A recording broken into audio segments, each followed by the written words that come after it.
ဒီအင်ကြီးဒီဇိုင်းလေးကဒီကြိုးလေးကတက်ခုဆိုရင်မင်းချီပြထားတာကဒါဆိုလို့ရှိရင်လက်ပြက်ပုံစံမျိုးလေးကိုအပေါ်ခောက်တွန့်လေးကိုချီပြထားတယ်ပေါ့နော်အဲ့လိုမဟုတ်ဘဲနဲ့ကိုကလက်ကလေးနဲ့ဆိုရင်ဒီလိုလေးဖြည့်ချလိုက်နော်ဖြည့်ချပြီးသွားတဲ့နောက်မှာပြန်ပြီးတော့မှဒီလိုလေးခြိလိုက်သူကနှစ်မျိုးဒီဇိုင်းပေါ့နော်ဒီဇိုင်းနှမျိုးဝတ်လို့ရမယ်ပေါ့နော်ဒီဇိုင်းနှမျိုးဝတ်လို့ရမယ်ဒီဘက်မှာလိုလက်ကလေးနဲ့ဒါမှမဟုတ်ရင်လည်းကိုကလည်းပြက်ကြိုက်တယ်ဆိုရင်လိုလေးဝတ်နော်ဒီလိုလေးပါရှင်ခါရှုပ်ကြိုးလေးနဲ့ပေါ့နော်အရန်ကိုချစ်စရာကောင်းတဲ့ဗရန်စင်လေးပါလက်နဲ့ဝတ်ချင်ဒီလိုပါလက်ပြက်ဝတ်ချင်ဒီလိုပါရှင်အရန်ချစ်စရာကောင်းတဲ့ဒီဇိုင်းလေးပါနော်ဒီဇိုင်းလန်းလန်းလေးနဲ့လက်ပြက်လေးဝတ်ချင်တယ်ဆိုရင်တော့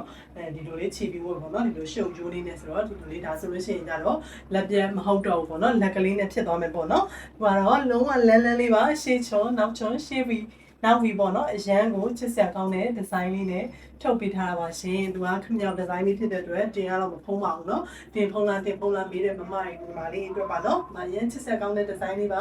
လန်းလန်းလေးနဲ့ပြည့်ပြည့်လေးတွေဝင့်ရင်ပို့ပြီးတော့မှလှမယ်ပေါ့เนาะရောင်လိုင်းလေးကတော့ထောပတ်စိမ်းရောင်လေးရမယ်နောက်ထပ်ရမှာလေးတွေကလက်ပြလေးရမယ်နောက်ထပ်ခဲရောင်လေးရမယ်ရှင်းရွာလေးရမယ်ဒါလေးကတော့အနက်နဲ့အဖြူပေါ့เนาะအရန်ချစ်စရာကောင်းတဲ့ဒီဇိုင်းလန်းလန်းလေးတွေကြိုက်တယ်ဆိုရင်မြန်မြန်လာခဲ့เนาะ